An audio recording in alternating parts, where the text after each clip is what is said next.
Avant de mon parce que beaucoup de Boutawa et comme ils sont maramusus. Oyagi no maramusus, oh innocent way. Oyagi maramusus mais et comme il est musus pour le Lukuta. Donc mais quand on renseigne biso étant enseignant et aider justice pour vérité bana aïe bako katalikamu. Ça va? Avant de mon collègue. Au monaki nini événement nini na poste wana tango maman premier ministre Yamboka Azulika et puis tango aleki basusu baye kozonga eloko nini basalaki mokolo yango tozalaka na poste d'habitude emplacement ya garde nazalaka na porte d'entrée na bamotorole ya lupango vers 16h baninga pese s'il s'agit à étouffement milongo esali ya mituka ebima na osignale bango bolite bato babima bamipesaki mpona kobimisa mituka na kobimisa mituka ya bande oyo elongwe ekatisa bande vers magasin fo bakanga mituka ya ezouta ville oke magasin fo mituka ya magasin ya nani supermarché ekatisa ekota na bande akota surtout mituka oyo ekota ville na mouvement wana bakangaki kokoma na direction ya magasin vers ville ezaki na débordement ya bato oyo bauti sens unique ya ebele epesaki kokoso ya mituka kobima bazo angle ya kokota ville peser bamipesaki na bande wana peser bamipesi na bande wana bazalaki bango nyonso mibale kuna tellement nga naza kote ya lupango na remarquaki déjà alerte à cortège. Quand il y a cortège, bango va s'occuper à 0 mètre. Ngai siko na mona na sima bango na moni déjà cortège zoya. Na pusanaki. Boke ba cortège. Na boke ba cortège ba s'occuper sikoyo na misulikolo batala mitu ka cortège zoya. Cortège zoya sikoyo sima mitu ka oyo bazaki ko lité à sens unique. Cortège zoya sikoyo sima ya bato sens unique wana. Donc cortège puis à sens unique. Oui. Bamipesi sikoyo na lite ya banda ta moko efungwama bamabende oyo ya nani oyo ezaki ya kokale mpona bato wana baleka te mituka ya GGM oyo ezouta GGM te ezwa zele ya Verville bamitiki siko batiki bato wana balite to bando lite à 3 personnes bango mibale na ngai 3e to bando bunda mpona bande moko emonana cortège eleka wana cortège criminel cortège ngai na moni à distance ba télémité pour na place wana c'est que ngai na mona ko télémité balekaki d'un coup baye koleka quand baleki moi nan banan ba fungoli nzela pour cortège bango nde basimba ma bende bazo intercaler mitu ba sens unique te bango sikoyo na mouvement ya keba cortège tout s'intéresser na cortège na bango na ngai et comme siko bango basimba ma bende obenda ma bende bonjour ça m'a bien dit na sens ya séparateur cortège le kaki système kana biso ya jeune pas désolé la ndenga vitesse ezaki ya koumela te balekaki bara moko na zongi na lupangu na telemi bango tikali d'habitude na ambiance ya nzela misala ya nzela ngai na kekuna na telemi pona la juste surveillance ya bato bazokota bazobima un moment donné dans moins de 20 minutes, et Salaki Oyo Mutombo, deuxième PCR, Azaki on dirait un déplacement quoi. Pour la monarchie, arrestation sur Koya Kabeya, à faible distance Nangaï, Ganaza, juste la clôture. Na moni déjà bande à l'Iboso, na première bande, pour na aller au monde sauter les 3 bandes. Na Katika Yanzela, ya Anteni. Na moni Aza menacé, bato mibale na ba veste, ba antenne civile. Oyo azowelela wep boye, oyo azowelela wep na eboye.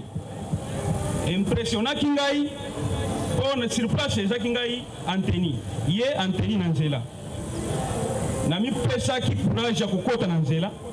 Na bande okota na otu na bango monsieur. Bozo kanga policier en service pona ni bo se présenter. Asali nini? Le moment où on a comme bande liboso na comme sika bazali namoni intervention ba policier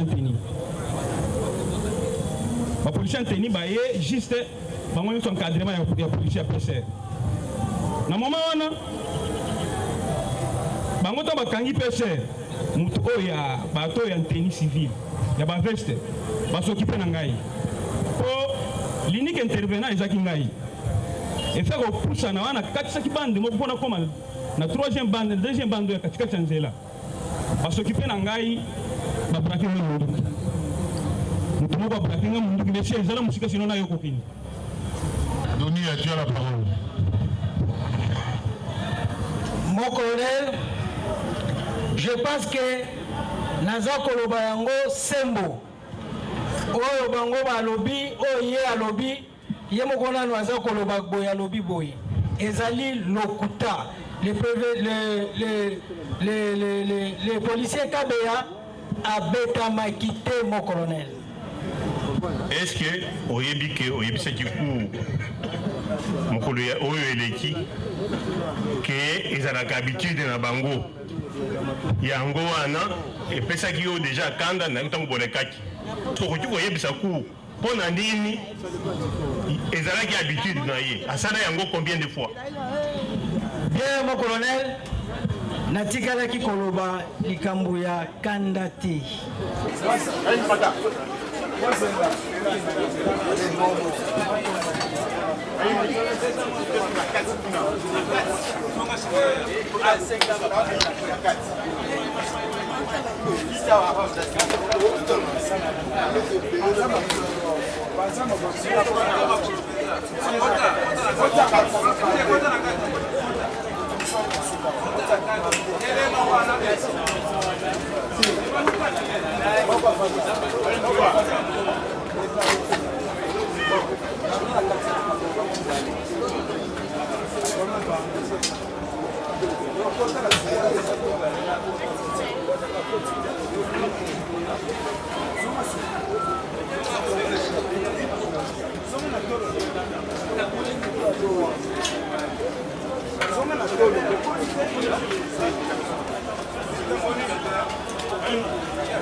votre honneur.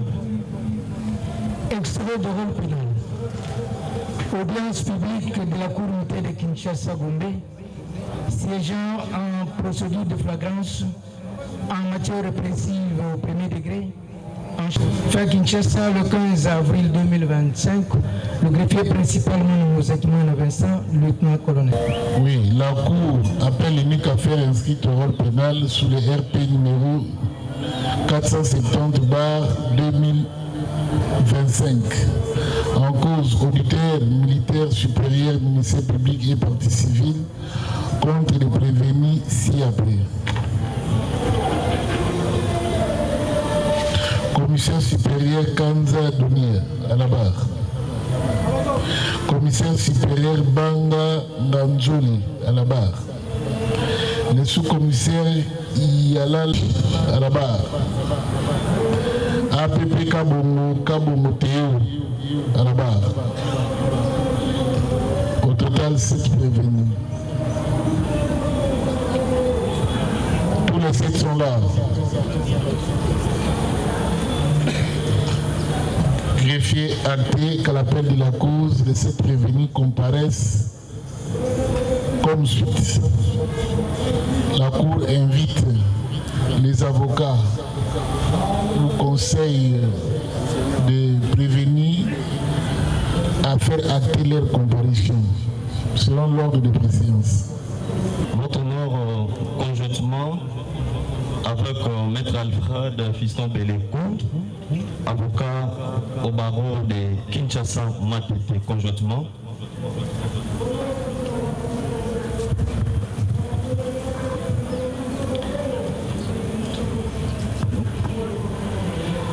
Conjointement avec Maître Mbayo Opombo, avocat au barreau du Congo central.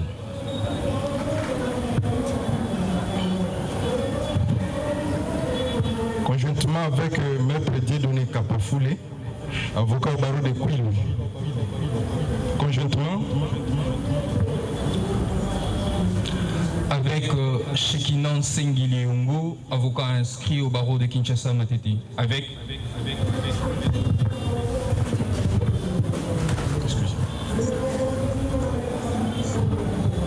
conjointement de Maître Diadi Ocho Freddy, avocat inscrit au tableau de Kinshasa Matete. Conjointement avec Maître Elinga Ikoko Benjamin, avocat au barreau de l'Équateur. Compréhension conjointe avec Maître Bayoka Tsingi, je suis du barreau pour la Cour d'appel de Kinshasa-Gombe. Conjointement avec Maître Kassonaka de la Fortune Francis, avocat pour la Cour d'appel du Congo central. Conjointement avec Maître Christopher Lusolo, avocat pour la Cour d'appel de Kinshasa Matete. Conjointement avec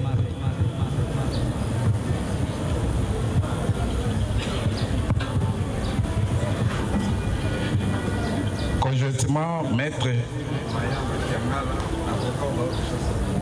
Conjointement avec Maître Jean-Denis Tonda, avocat pour le barreau du Congo central. Conjointement avec sous-commissaire principal Augustin Batibagouma, défenseur militaire agréé.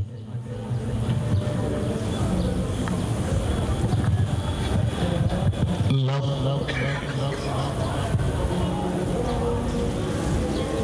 Cour invite les parties civiles à comparaître.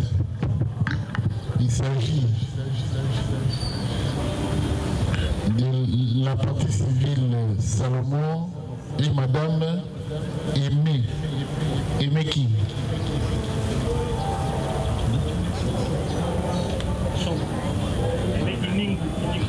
Aimé Kindingu. Ils peuvent comparaître. Oui. Ils sont nous représentés. Représenté par ses avocats conseils, Maître Kitenge Joël, avocat pour la Cour d'appel du Sanko. Conjointement Avec Maître Elia Bonkoto, barreau du Congo central. Conjointement avec Maître Didier Kalongo, avocat au barreau de Kinshasa Matete. Conjointement avec Maître Kibouchouan de Modeste, avocat au barreau de Kinshasa Matete. Conjointement, défense conjointe avec Maître Chak Balamouloumé, avocat au même barreau. Comparution conjointe, Maître Jean Nkamba Nsengé, avocat au barreau de Kinshasa Gombe. Conjointement, comparution conjointe avec Maître Tchamoulama Kolejadjouni, avocat après la cour d'appel de Maïdombe. Conjointement, défense conjointe, Libixon Michel Mwanza, avocat après la cour d'appel de Kinshasa Matete. Conjointement avec Maître Peter Kanana, avocat au barreau après la cour d'appel de Sankoro. Conjointement avec Maître Yves Bondo, avocat au barreau de Kinshasa Matete. Conjointement avec Maître Bruno Kongolo, avocat au barreau après la cour d'appel de Kinshasa Matete. Conjointement avec Maître Joyce Issio, avocat après la cour d'appel de Kinshasa Matete. Défense conjointe avec le commissaire supérieur adjoint Jadot Kosoli, défenseur militaire agréé. Conjointement avec le commissaire Wanda Lamboto Missimo, défenseur militaire agréé.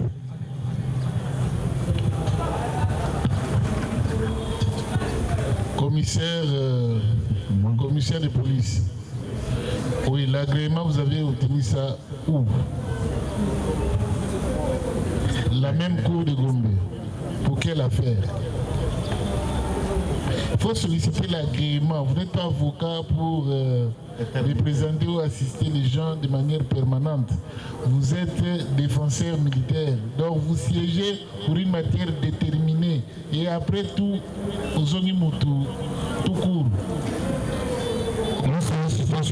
Solliciter et la Cour vous l'accorde juste pour ces procès. Il faut toujours solliciter. Donc la Cour vous accorde, vous agrée votre demande et vous en félicite. L'État congolais.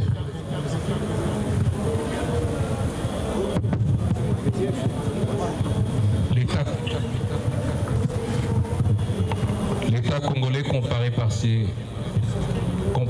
ses conseils, Maître Jeff Nzabi Azebagola, avocat au barreau de Kinshasa Gombe, conjointement.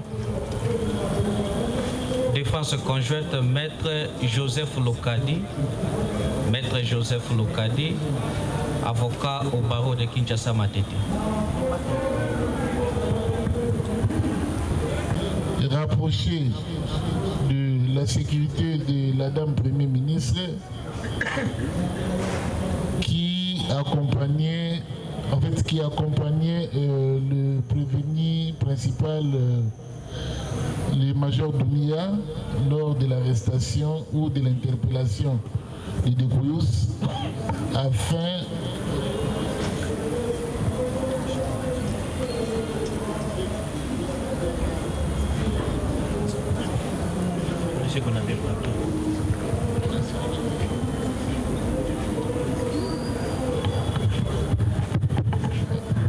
la troisième personne, c'est le policier qui a été en poste GG Market avec les deux causes. Donc doivent comparaître à l'audience de ce jour les policiers Meya, Mvungu, Kakimwa, Gilles et Ngambo. Tous des IPI. Est-ce qu'ils sont là?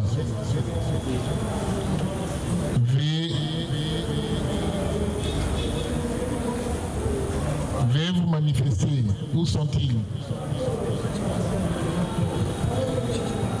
Ministère public.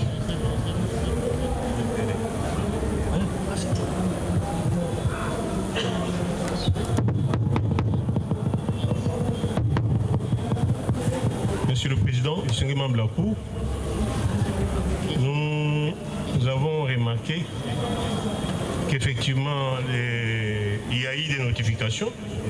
On a notifié ces parties-là, mais nous sommes surpris qu'à l'audience de ce jour, ils ne sont pas présents. Effectivement, la Cour, en jetant un coup d'œil sur l'exploit, réalise que l'exploit établi à charge des policiers Ngambo de l'IPI a été réceptionné par l'unité IPI qui a pris même le soin d'apposer son cachet sur l'exploit, mais regrette que ces derniers n'aient pas obtempéré à l'ordre de la loi. Il en est de même du policier Meya Louvungu ainsi que le policier Kakimoa Gilles. Ministère public, qu'est-ce que vous requérez conformément à la loi? Nous requérons le défaut, Monsieur le Président, à moins qu'il se présente en cours d'audience pour qu'on puisse rabattre ces défauts. Pour l'instant, nous requérons le défaut contraire. Et ils ne sont pas partis au procès, ils sont pratiquement des gens qui ont été appelés à la diligence des partis.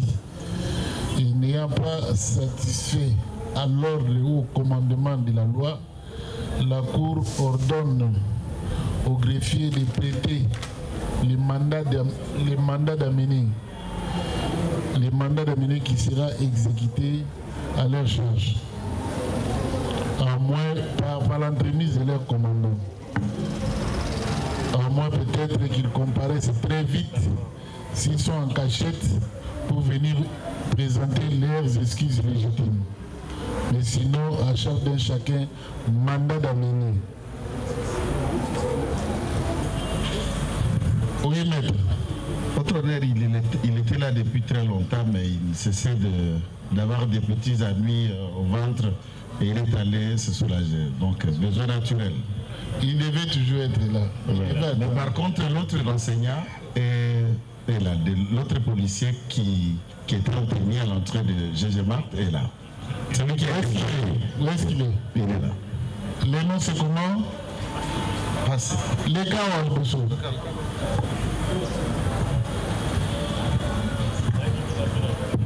Tu peux faire la bombe, nous l'avons cité. C'est nous qui l'avons cité.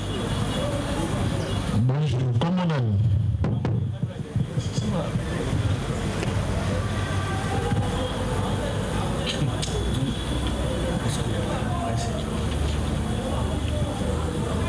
Est-ce que vous pouvez décliner l'identité? Vous sommes dans le côté nini?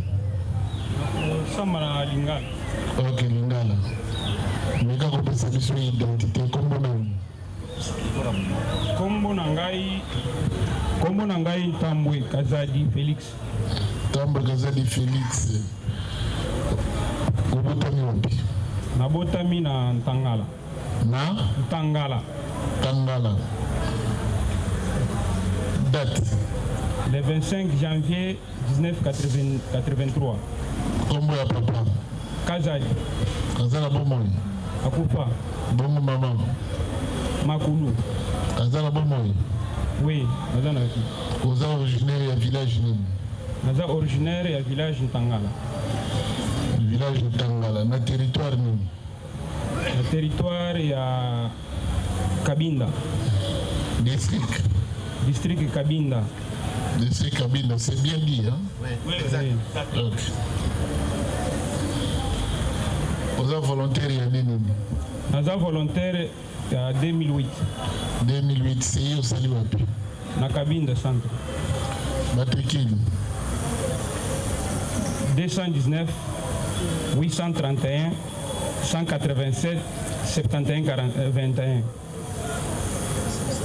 Répétez pour la greffier. 219 831 187 71 41. Ok. Unité. IGPNC. IGPNC.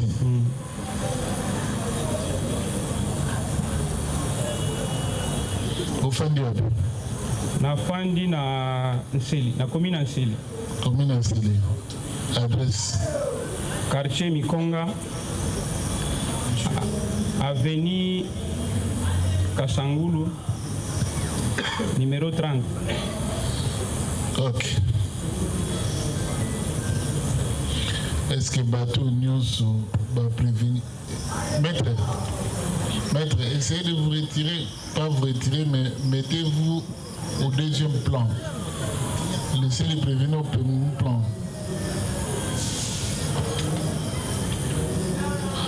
Et baluka côté. Baluka tala na sima. Bateau Nyonso ebi bango. Ba avocat ba prévenir. Bango yo babani na major qui suka na wa za mapeka polele. Na ba policier nyonso na oyeba mutu te mutu na yebika major. Ba policier nyonso oyebi bango te yebika major. Oui. Ça va, tournez. Oyebi major na cadre nini? Major na sali pour moi mikolo na détachement wana. Na sali moi mikolo na détachement ya isika événement izalaki. Major aza client fidèle ya place yango. Aza client fidèle hein? Ya supermarché wana. Supermarché en commune. GG Mart. GG Mart. Market ou Mart? GG Mart. GG Mart eza R. R. Mon major, c'est quoi? Identité à supermarché. GG quoi? Mart hyper. Mart. Le roi Mart, il y a combien de motos? Ça va. Ok. Mart, ok. Ça va. Na poste place on a besoin na GG Mart. Ils ont poste position ou ils ont nini? Ngai personnellement GG Mart za poste na ngai détachement. Pour na yo. Batia au personnel pour musala nini? Pour na kobatela supermarché. Okengela ka supermarché wana. Bada na kengela ka supermarché. Si mabadani musu bazalaki na bagarde bazawana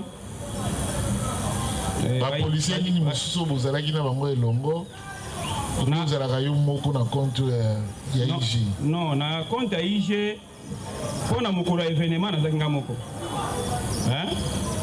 Sinon bagarde tosalaka DD par jour tosalaka DD na moment événement nazaka nga moko. Bona compte ya PCR bazaki combien? Na compte ya PCR bazaki D. Banani na banani? Na compte ya PCR ezalaki policier Mutombo na Kabeya. Policier Mutombo na Kabeya. Mutombo na Kabeya bofandi na bango mikolo ebele to kaka jour wana nde événement de boyebanaki?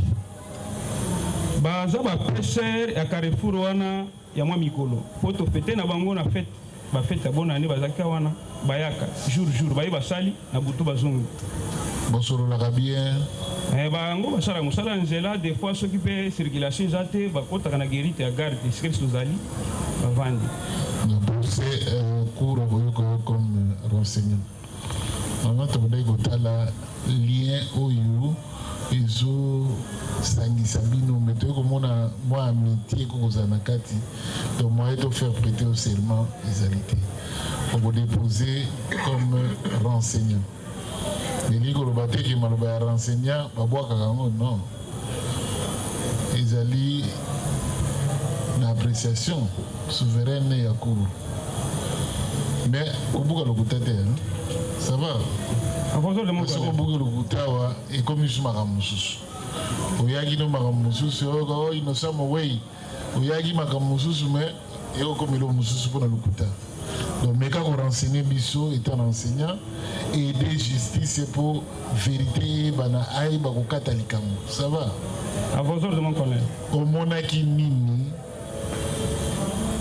événement nini na poste wana tango mama premier ministre ya mboka azoleka et puis tango aleki basusu baye kozonga eloko nini basalaki?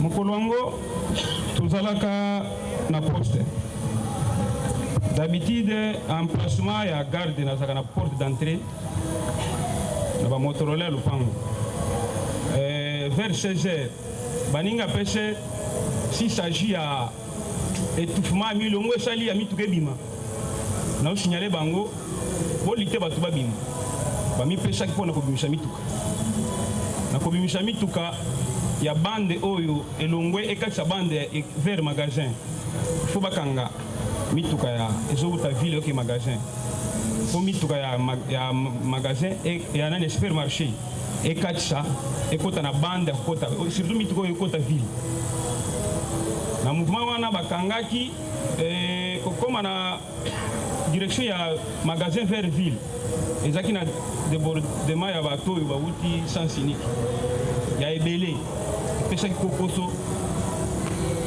ya mituka kobima bazo angle ya kokota ville peser bamipesaki na bande wana peser bamipesi na bande wana bazalaki bango nyonso mibale kuna tellement nga naza kote ya lupango na remarquaki déjà alerte à cortège. Quand il y a cortège, bango va s'occuper à 0 mètre. Ngai siko na mona na sima bango na moni déjà cortège zoya. Na pusanaki. Boke ba cortège. Na boke ba cortège ba s'occuper sikoyo na misu likolo batala mituka cortège zoya. Cortège zoya sikoyo sima mituka oyo bazaki olite ya sens unique. Cortège zoya sikoyo sima ya bato sens unique wana. Donc cortège puis la sens unique d'accord. Oui. Bami pesi sikoyo na lite ya banda ta moko efungwama bamavende oyo ya nani oyo ezaki ya kokale mpona bato wana baleka te mituka ya GGM oyo ezouta GGM artezwa zele ya verville bamitiki sikoyo batiki bato wana balite to bando lite à 3 personnes bango mibale na ngai 3e to bando bunda mpona bande moko emonana cortège eleka wana cortège criminel cortège ngai na moni à distance ba télémité pour na place wana c'est que ngai na moni ko télémité balekaki d'un coup ba ekoleka tant baleki moi nan banan ba fungoli nzila pour cortège bango nde basimba ma bende bazo intercaler mitu ba sens unique te bango sikoyo na mouvement ya keba cortège to s'intéresser na cortège na bango na ngai et comme sikoyo bango basimba ma bende obenda ma bende Bonjour, ça m'a bien dit que na sens ya séparateur. Cortège elekaki. Cortège elekaki système kana biso ya je ne pas désolé la ndenga vitesse ezaki ya koumela te balekaki. Bara moko na zongi na lupangu na telemi. Bango tikali d'habitude. Batikali d'habitude na ambiance angela, misala angela. Ngai na kekuna na telemi, pona la juste surveillance ya bato bazokota bazobima. Un moment donné dans moins de 20 minutes, et Salaki Oyo Mutombo, deuxième PCR. Azaki, on dirait un déplacement. Quoi. Pour la monarchie, arrestation, c'est quoi? Yakabeya, à faible distance, Nangaï. Nganaza, juste la clôture. Na moni déjà bande à l'Iboso, na premier bande, pour aller au monde, sauter les autres 3 bandes. Na Katika Yanzela, ya Anteni. Na moni, aza menacé bato mibale na ba veste ba antenne civile oyo azowelela wep boye oyo azowelela wep na ye boye impressionnaki ngai mpona sur place ezaki ngai antenne ye antenne na nzela na mipesaki courage ya kokota na nzela na bandi okota na otuna bango monsieur bozokanga policier en service mpona nini bozo se présenter te asali nini le moment ngana koma banda liboso na koma esika bazali namoni intervention ba policier anteni baye juste bango nyonso encadrement ya policier PCR na moment wana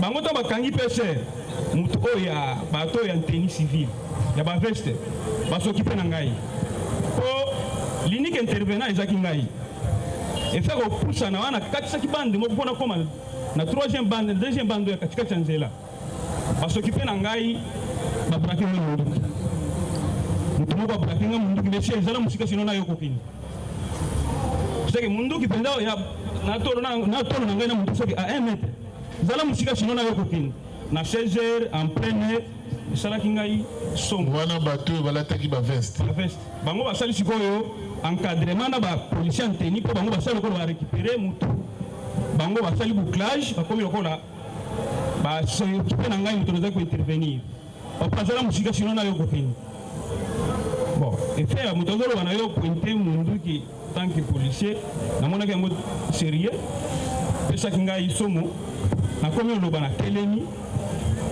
en même temps moninga bazokende na ye sikota bakende na ye eza vers mutuka seke eza esika mituka siko na mbouteillage na ye koyeba ke kote bazokende na ye mutu mosusu azali mon major azalaki na séparateur ya deux bandes bande okota vers ville ya gare centrale na oyo akokende magasin na mwana séparateur major atelemi azotala exécution ya mission à quelques 15 à 20 minutes à 20 minutes atozotala opération ya bato wana seke bango bakitaki système ya camouflage katikati mais babeti mpe mission ya bango un temps système ya enlèvement po nasalaki minute te tukome moninga na ye wana alerte kaka ye bato batelema wana moto oyo bakangi moninga na yo nde ye aye koyeba balakisaki ata manda te bazaki te akosolo kutu te nga kutu moto nakokende kuna na otuna nini babarakenga monduki bayaki na kokanga ye motu bakangaki je ne sais pas aperesistaki mingi te efe akomona déjà motuka etelemi na ngambu major atelemi mpo le mama bazokende na ye na tali nyonso kote bazokende na ye baoyo bazoloba na ngai bazokenda kozongaka vers kote bakende na motu na tali mpo namoni major atelemi en même temps motuka nsima na ye bake na système ya brutalité wana bakotindika bakobeta bakotisa déjà na kati ya motuka esika tobengaka bercy na nsi ya motuka ntango okoti na nsi ya motuka namonaki déjà mouvement ya major asi akotaki na motuka baninga oyo bazalaki wana bavandaka système ya 3-3 likolo ya motuka namonaki déjà système ya kobeta bacrosse d'arme na oyo makondo bazonyata tobelelaki na bato oyo babimaka juge mat oyo bazalaki permanent wana bazalaki bato oyo bayebi biso ndambo bazalaki nini bazobeta ye boye kotika kobeta aza moninga na bino policier seke wana tozoloba motuka vers motuka ezokende na ville ekei ville wana bazoya balongo magasin okende na ville batelemisi motuka balokoti ye babwaki na motuka direct na ville ntango okende na ville esali mpe meme minute kaka oyo basalaki kote oyo après cortège baye kozonga balakisi biso intention na biso ndeki toyeba babeti na ye turu baozonga na ye to batiki ye kote oyo miso efixe totala na kati ya motuka na intention koluka kotuna bakutaki mpe emboutage lisusu te bazongi bazolakisa biso seke totikali émotionné moto tozalaki na ye bakangi motifi nini toyebi te ti ezalaki 16h vers ba 17h totikali na makanisi ezokende ezosomo toyebi nini ekosala te fuite d'information moko eza te motu mpe ya kotuna wana eza te eza lokola ekipe ye elokoti motu bakei po soki eumelaka monde ya lelo elingi emonana to batelefone baimage balokotaki ye denku bake na ye bon parmi bato oyo babandaki koexécute mission à part bato balataki baveste na baoyo mosusu wana bazalaki koidentifie mon colonel na motu oyo oyebi te aye mpa akangi motu na komaîtrise elongi te mpo baninga anteni oyo bayaki wana bayaki koapuye équipe ya anteni civile bayaki katikati ya mituka nakoya nakokanga motu epesaki peut-être temps ya oyo meka koidentifie te mpo bazwi ye na facilité aperesisaki te ntango bazokende na camion mpo ntango bakangi ye aresiste te bazokokumba ye ti bakotisi ye na kati ya jip batikali kosala ye violence ata moko te résistance na ye oyo ndenge namonelaki ke bazokanga motu mpo résistance ezaki ntango azana na nzela c'est comme si alekisaki mituka akomi moma azonga alonga na nzela mbala moko akutana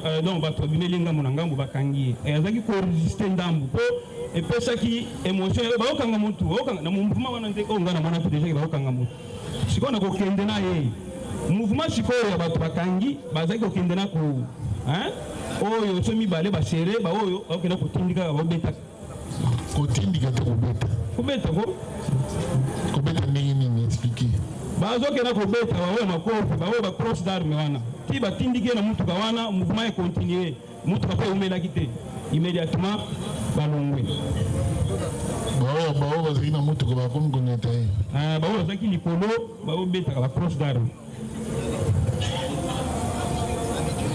Ok, ça va. Est-ce qu'il y a des questions?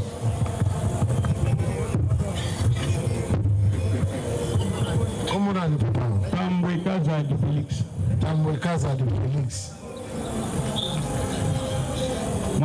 Est-ce que vous allez confirmer que cortège et Excellence, Madame la Première ministre, est tellement quitté? Na passage à cortège, na confirmé batelemaki te. Na poste wana batelemaki te. Na poste wana batelemaki te.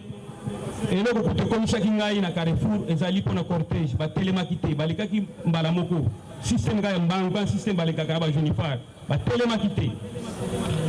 Est-ce que volonté moko boy, une volonté quelconque ezalaki na dans les chefs dans Nabato Naba PCR mi balewana kabia na muninga na ye bazali na moi volonté moko boye ya ko misaka ka cortège ya mokonzi na kondima te po cortège eza privilège tosalaka wana eza privilège ce cortège ata ya mutuka moko na nsima une fois ezolela eza privilège ezaki une fois bayoki ke ba cortège mouvement na bango ezaki nde kolongola ebende bakangaki bande oyo ya sens unique moko bato ozoyela po soki omoni bato ozoya sens unique bazoka bande moko ya côté bordure ya séparateur. Vous allez confirmer que bato mibale en tenue civile nde motu bakangaki bango nde bakangaki kabeya bango kaka nde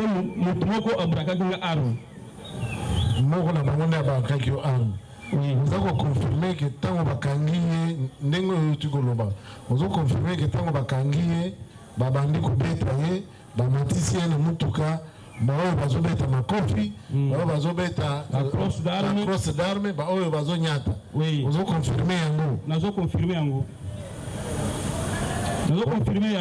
po bamemaki ye na ndenge ya komema lokola motu moko mesie eleka liboso te ezalaki bato mibale babloke baoyo bazokenda kotindika po na baoyo ya nteni civile oyo basalaki ngai lokola baokale ngai ekipe ekontinue na moto.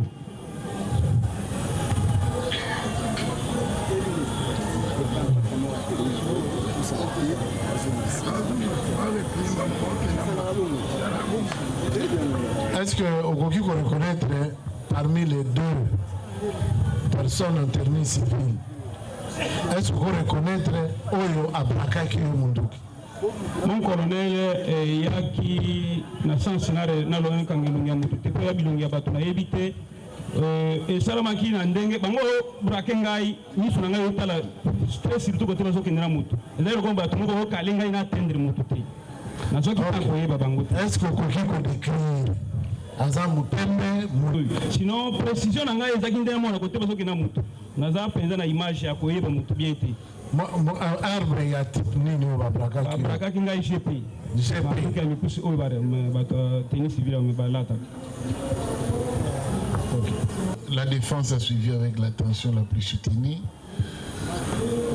Est-ce que la Cour vous invite chacun ce qui les concerne pour essayer de rencontrer les allégations ou les renseignements fournis par les soldats, les policiers Mbayo? Prenant les policiers Tambwe. Ok, on accorde la parole au major Dunia. Réagissez par rapport aux... Liboso na koloba azali mal coaché.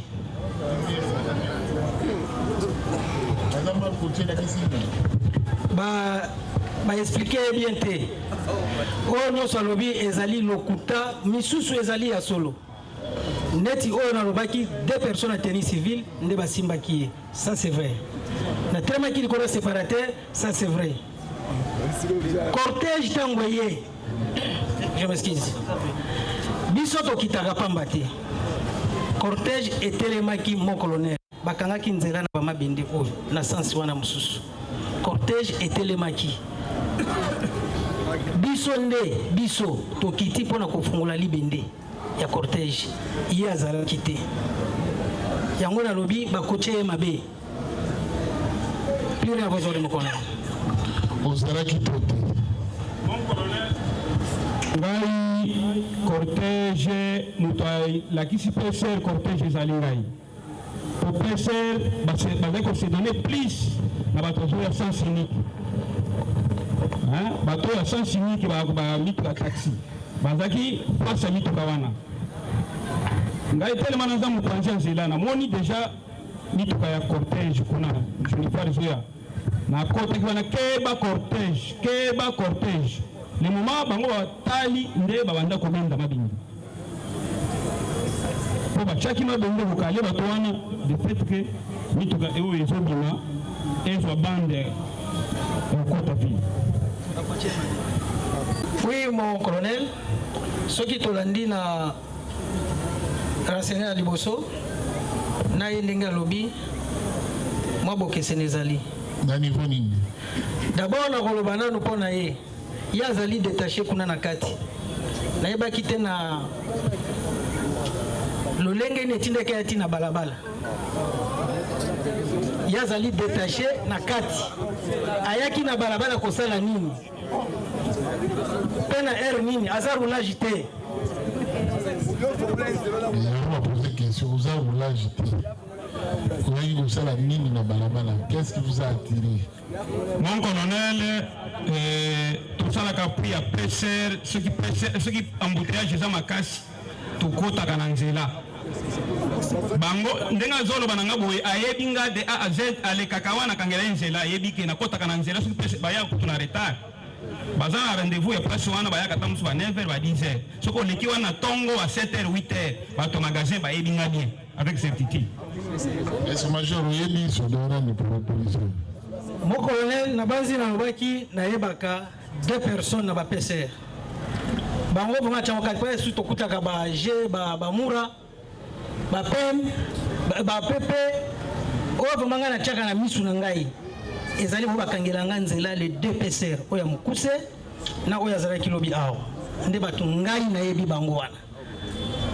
Il y a le très bien grand client GG Mart. Je pense que nalobaki yango awa et panzanaki pe je pourquoi na ba réseaux sociaux nazali presque chaque jour na kotaka na GG Mart. Ça c'est vrai. Les policiers côté déjà sur ma bloc na GG Mart. Naza détaché na kotaka sa PC.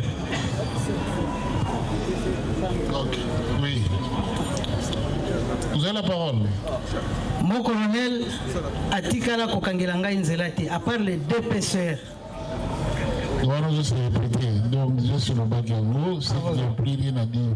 Donc, la Cour va retenir tout simplement qu'il y a ça à GG Mart et puis Bengue Mokolo Bagi Koya Kaming et puis na GG Mart, nous sommes au bureau de Miki. Dans Bengue, il y a le Nengolo Baki, ba policier mi balé.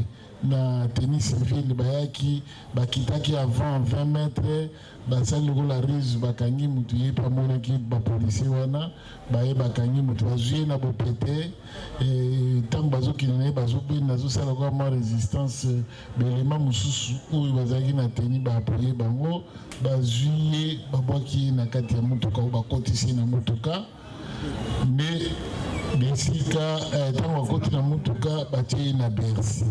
Merci Lexi. Bercy ezali kacha gap na biso ya suite. Ba mona ba policier ngambu kati wana za tro. Na kati wana pick-up, ndesika ba kotisa kende loto bengi Bercy. Alors il y a bakisi loko moko oyo luchakite. Alors be bandi ko betaye e ko nyataye ko kobeta bacrosse ya arme. Donc élément moko nde abakisi, mais le reste eza presque lisolo oyo obetaki. Bon, bino bamisusu ndenge bolandi lisolo, qui a un petit commentaire par rapport avec ce qu'il a vécu? Tobandi na yakobakisa eza wana te, esika kobeta bacrosse arme c'est mensonge. Aza moninga na biso soda lobi biso fika kolela biso aloba eloko eza vérité. Moto abetaki crosse arme eza te, moto anyataki na makolo aza te. Po na kati ya bersi wana babende na biso eza mikusi boye, biso toza makolo libanda ye batie na kati. Motuka ezokende tokende tobamoniata yeso tobana kobeta mouvement ya motuka wana biso tokokwea tokokwea te oyo alobi nayebi motema. Merci encore. Merci beaucoup. Premièrement, Jeep Nabiso, les deux chaises, de gauche à droite, ils balana. L'espace est un qui est na kati. Donc, pourquoi tu as le courant au côté? Il faut quitter la ligne c'est vraiment de au Bercy. Il y a un côté le courant et Simba. Tu vois ce que tu vends dans ma colisa libanda. Parce que moi espace ya mokie boy beaucoup de mutu mo ndenge. Donc à mati passe to vandaka. Après à kiti nda vandi. Que ndenge ba jibu la espace za ba kiti ne personne ni connaît un espace. Même si ça va bon mais biso ba espace za bon za na mokie. To ma connaissance ya libanda pour mutu vanda na Bercy fa mata na kiti la place so vandaka après à kiti na si avandi. Bon petit comment Bercy pourquoi? Exact, la relation, sur le business de la peine, c'est tout. Parce que quand il est détenu, on a Bercy. Explication exacte. Puis la roubette dans l'expression, la roubette à Bacroche, mais là c'est faux. C'est archi faux. Personne ne connaît. Maintenant qu'on est. Bon, nazolo ba onga na monaki. Ngai koloka na peka na ngana. Na mwende baninga bazwa kiye deux personnes à veste. Tina ne baninga nisumi balantini bankadre bazuya na ye tina zomuna bamoni ko sinza ni ko na pekani kini ba yene ba koti na mutuka to dimare to kini na destination to kinaki mais ko akobeta na mona kiti makone baninga na bino mi balé na tini o bakindaki ko se joindre na ba banataki ba veste pour na ko kambata ye ko tena mutuka wapi bango exact ba veste mi balé mais na jeli. Non, bato ba veste lobi susu kino baninga na biso mususu na teni mi balé bakindaki pe ko tia bato ba veste maboko. Oyo bakindaki ko encadré ya teni ezalaki brigadier en chef Ngabo na APP Kabumo Teo. Baza Kabumo Teo vile tunaona. Wapi Ngabo? Ngabo ndio mwenye asipresente arte. Teo. Présent micro. Président mon colonel. Bandaka la tuzuluka banani bakendaki kotoka nani muke bandaka la tuzuluka banani bakendaki kotoka Kabeya nzoko yo fani na yo asui nayoki bien te mon colonel. Okaki bien te nayoki bien te mon colonel koloba lobi bandaka la bazokotuna banani bakendaki kozwa Kabeya na mabele komatisa ye na mutuka ezalaki banani.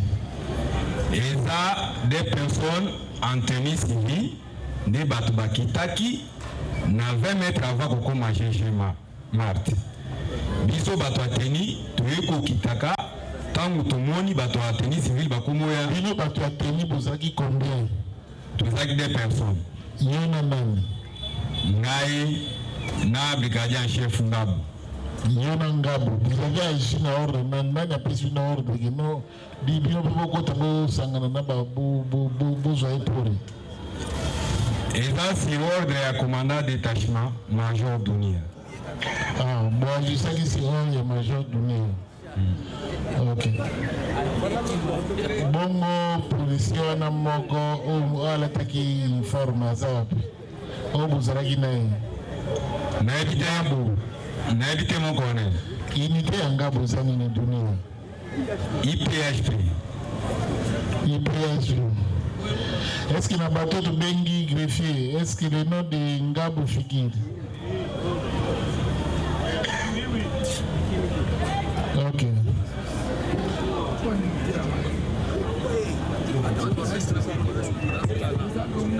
Les policiers policier bato mibale bazalaki en tenue civile bango nde moto babandaki kokanga ye. Oui.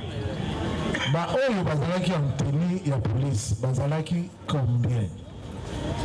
Bato bazalaki en tenue ya police oyo bapuyaki oyo en tenue civile. Bayaki mibale batie maboko kotia na bango maboko oyo en tenue civile batikaki moto na maboko na bango. Ah, ok, précision terminale sur le nombre ya bato en tenue ya police oyo bakitaki. Oui. Merci beaucoup.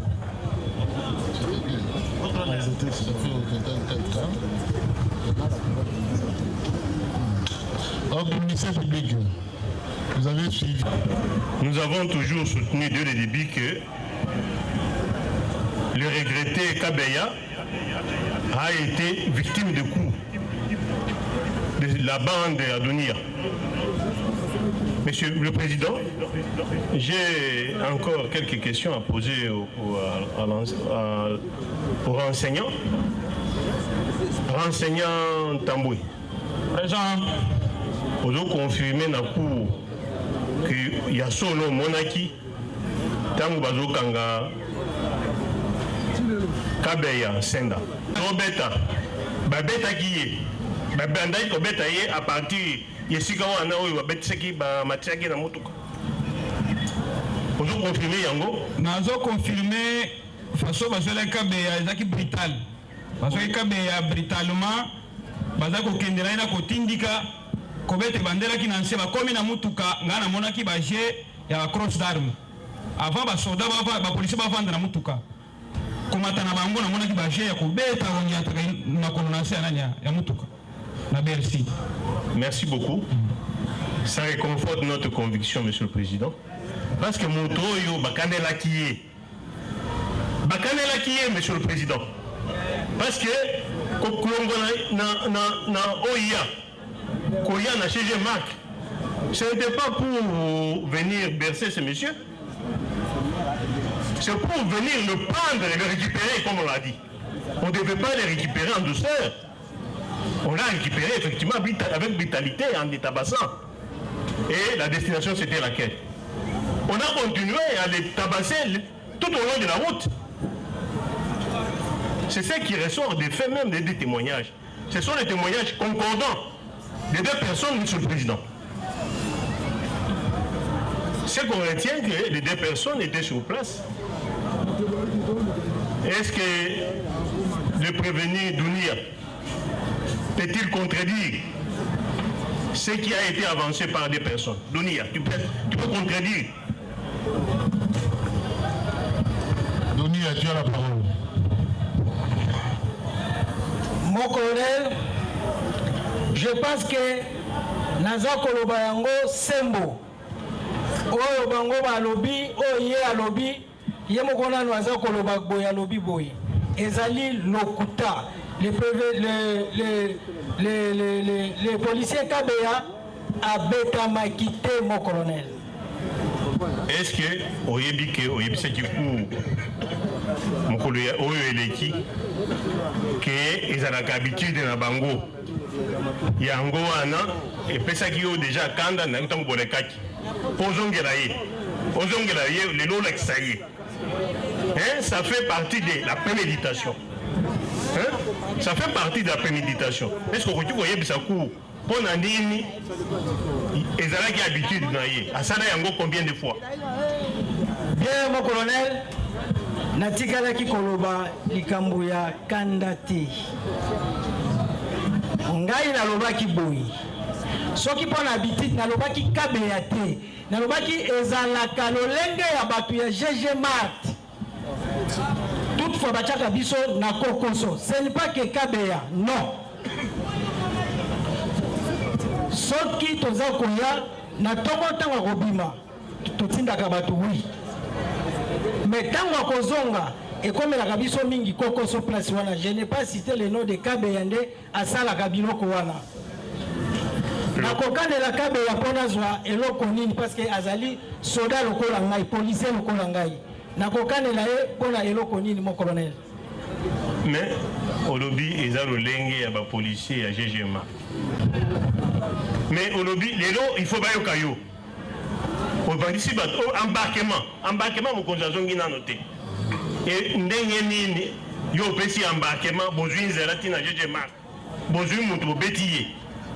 Et bandit bonu. Mon collègue, je pense qu'il y a qui Motorola Nangai na primature. Ceux qui bozana banane bomoni bo na lobaki na bosana ki Motorola yanga ya musala.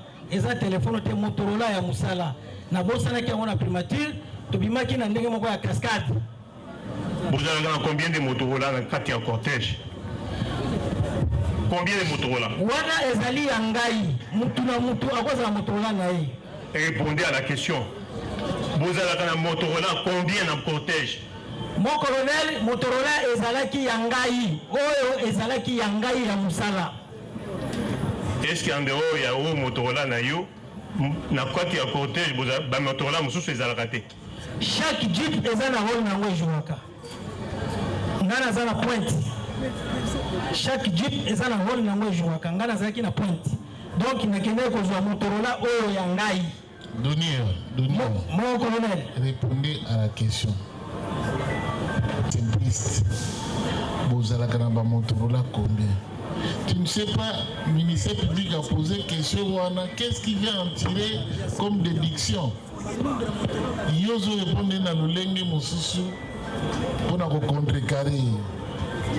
Il a posé des questions dans Maël Mabé, il a posé des questions faciles, à l'ingala facile. L'équipe n'a pas ndenge bukumba ka maman premier ministre. Ndenge bobima ki ro bosaki na Motorola combien? Koloba wa Motorola, chaque jeep nde tozalaki ezaki na Motorola na yango. Il y avait combien de jeeps? Tozalaki na 6 jeeps. Il y avait 6 Motorola. Chaque jeep moto aza liboso aza na Motorola na ye. Mais attends, merci Monsieur le Président pour la parole. Yo aux autres itinéraire. Boza na si Motorola na cortège. Ceux qui ont qui solo Motorola na yo. Qu'est-ce qui vous empêchait de prendre l'un des Motorola? Yo Motorola font l'itinéraire aux anango pour vous diriger les restes. Qu'est-ce qui vous empêchait? Qui bien to bima qui en cascade. Et puis ba jeep wana eza sika moko na ngai te. Tozala qui pointe SD, VIP, S1, S3 fermeture. Chaque jeep azala qui na Motorola na ye. Jamais na okikozwa na kitali susu ngamu tunaza pointe. Bango siba bimi bongana ya na kenina zo Motorola. Ezala kate mon colonel. Bokomisaki mokonzi. Lelo ko bosani ke bokomisaki déjà mokonzi à destination. Maintenant bino bokomisi mokonzi. On a une moto, l'un des Motorola, le quoi la mouillon moto ouvrir itinéraire. Yo moto ozo coordonner itinéraire. Ceux qui ont eu Motorola Moko parmi les 6 Motorola, ça va changer quoi? Et quoi ça la difficulté à Motorola, il y a communication pour la négative aux tambola.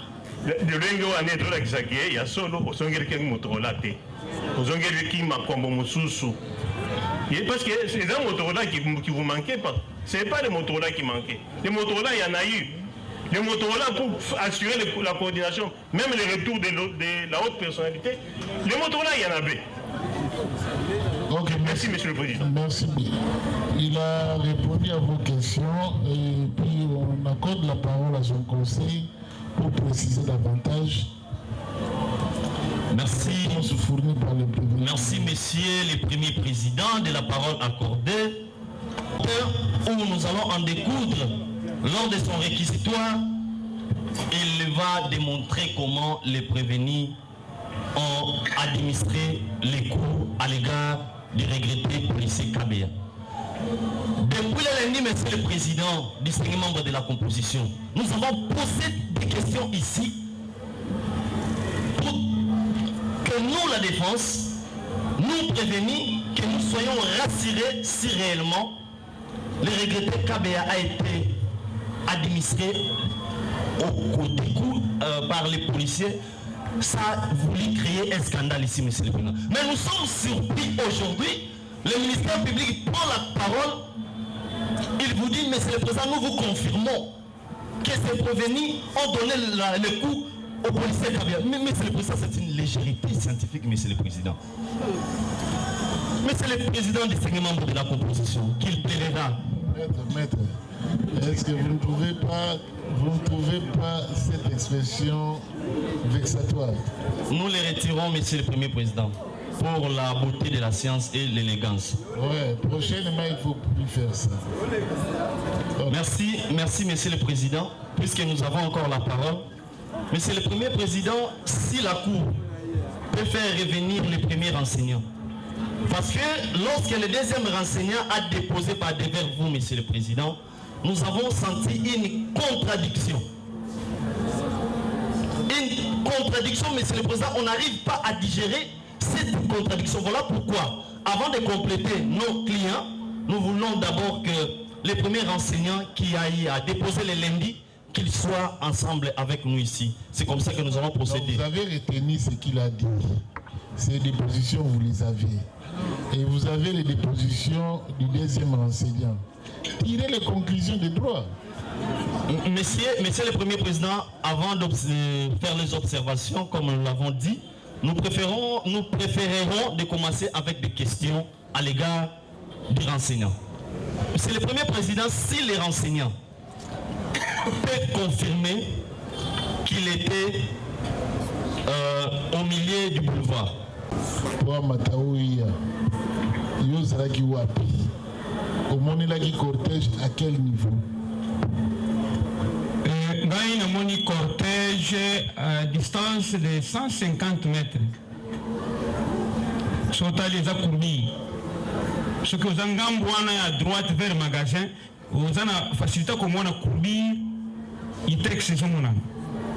Na kota ki na nzela mbango bakanga ki mituka okende magasin mituka ya kokatisa ezaki kokatisa nazaki obligé na kota rapide po bato atelemaki bazaki na mituka na face bazaki komona liboso te nalobi boke ba cortège koya cortège ngai nazaki tozaki 3 personnes peser mibale na ngai cortège elekaki nga wana. Vous êtes satisfait? Il a répondu à sa manière, Monsieur le Premier Président. Monsieur le Premier Président, est-ce qu'il peut vous dire le temps qu'il a quitté, là où il était à l'intérieur, de venir signaler les PCR qui étaient sur le boulevard? Ça a pris combien de minutes? Parce que dans ses dépositions, Monsieur le Premier Président, il vous a dit la Jeep ou le cortège était en train de venir à vive allure. Oui. Le temps ou le minute qui a pris de quitter là où il était pour signaler le roulage, ça a pris combien de minutes? Place aux arrêts qui ont monté la cortège. Nandingo yaki ko tchabango poa pour la barrière. À peu près combien de minutes? Esa distance ya 6 mètres comme ça la minute te. Seconde, eza ko kota ko signaler pour nzela ezaki polele, ezaki kena ko kima mituka te. Nzela ezaki polele ko katisa. Ba telemisa mituka ko kende magasin. Nzela ezaki polele pour na koma côté baninga PCR bazali. OK. Mais Monsieur le Premier Président, le lundi, l'autre enseignant vous a dit ici que les policiers ou les renseignants, ils n'étaient pas là.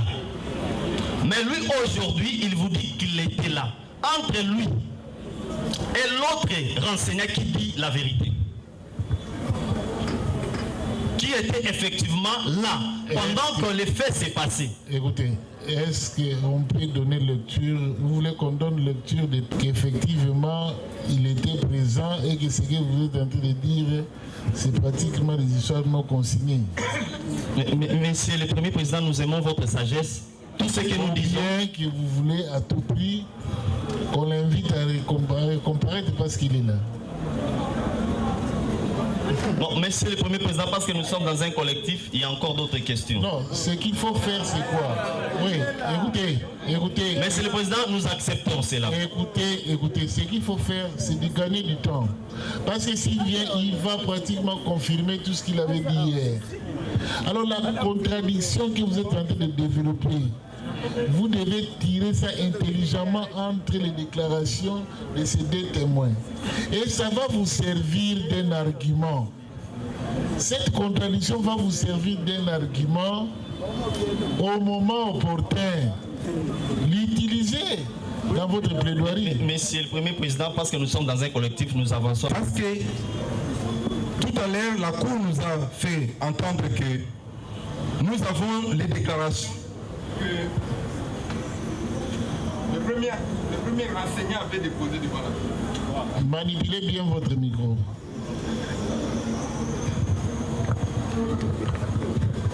C'est le peu digital. Oui, votre honneur, monsieur le Premier Président, je suis en train de dire que nous avons les déclarations que le premier enseignant avait déposées devant la Cour. Et parmi les déclarations que le premier enseignant avait déposées devant la Cour, selon ces déclarations, le premier enseignant avait renseigné à la Cour que au moment où Madame la Première ministre passait, ils étaient qu'au nombre de 2. Le premier enseignant, y compris M. Kabea. Alors, la contradiction est née lorsque le deuxième enseignant soutient que lui aussi, il était là. Alors, on se pose la question, ou soit nous voulons que le deuxième enseignant donne quand même un point de vue sur cette contradiction. C'est ça notre question. Quelle est son appréciation ou quelle est sa réaction? Ok, ça c'est votre stratégie de défense. Hein? La Cour ne va pas en fait vous priver de votre exigence. Tellement vous exigez à ce que le premier enseignant vient faire la récapitulation de ses premières déclarations. La Cour l'invite. Mutombo, semble-t-il, il est présent avec nous. Kota 24. Il y a la sécurité. Il faut protéger les témoins et les renseignants. Hein? Les victimes ainsi que les prévenus. Ok, réponds. Greffier a-t-il la récomparition de l'enseignant Mutombo? Mutombo, il est à taille l'ombe dans mon petit. Yenan.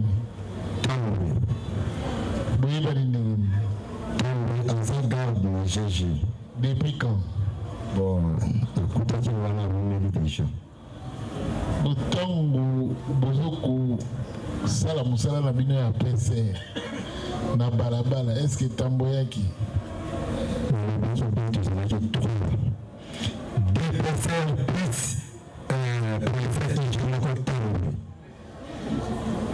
Total, avec ce que le deuxième enseignant vient de nous narrer ici.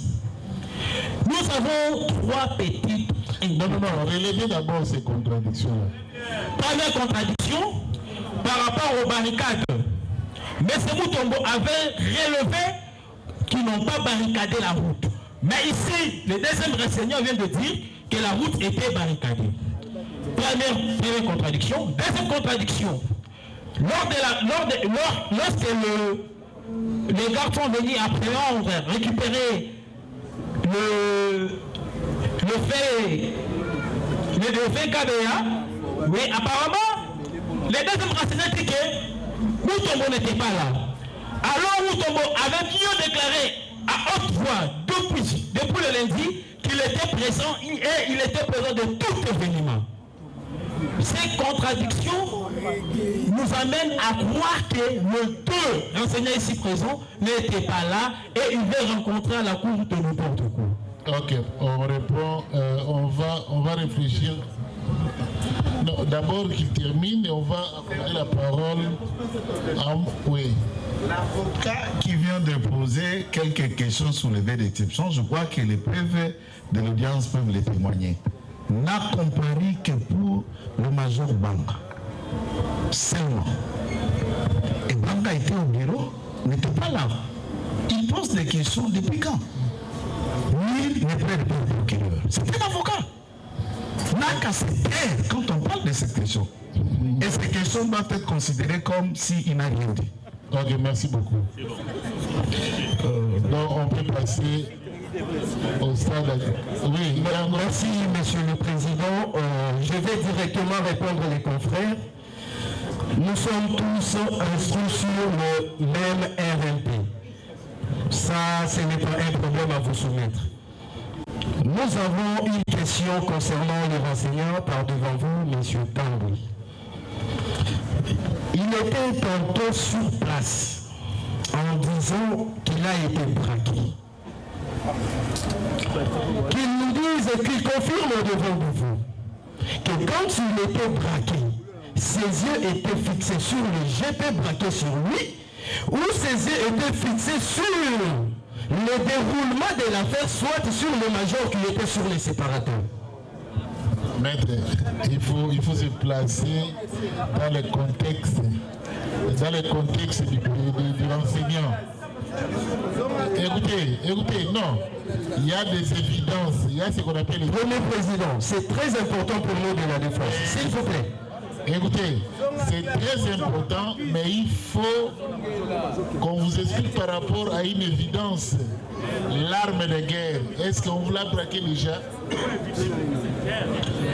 Nous avons besoin d'avoir de l'éclaircissement sur ce que lui a déclaré par devant vous.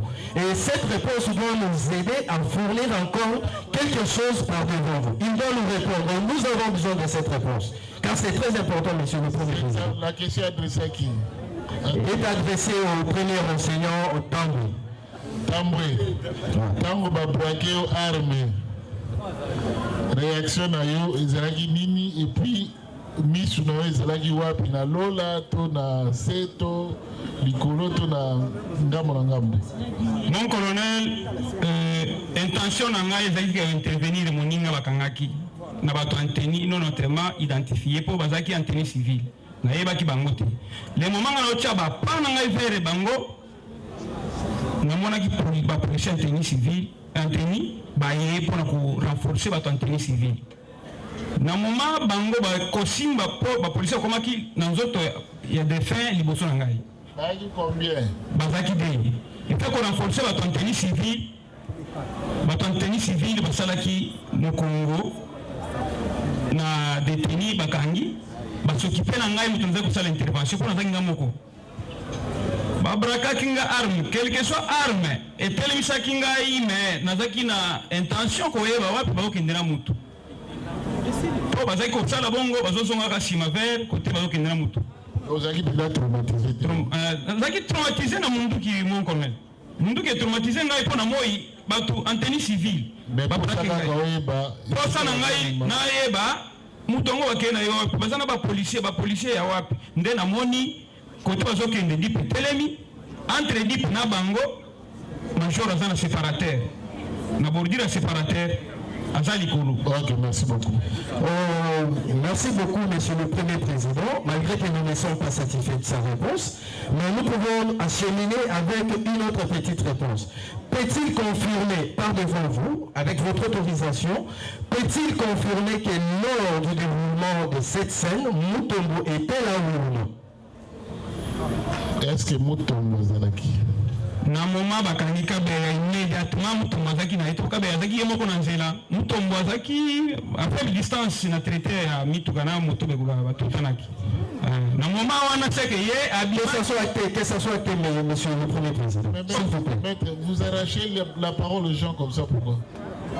Maître, je retire, je m'excuse. Nous qui avions la police d'audience et nous sommes très jaloux de notre pouvoir. Merci.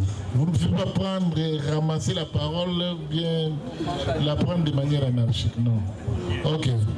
Écoutez sa réponse. Mutombo zaki distance ya ezo atante alerte salamaki bakangi moni bakangi peser alongwaki au même moment ayaki seki koya na ye akutaki déjà ba seno ya manduki wana bato zonga bo ya monaki quelque chose ka zaki ya moko na nzela alongwaki kotase amonaki déjà bazoki ndena moninga ti akomba bakomaki déjà na ye na séparateur. Excusez.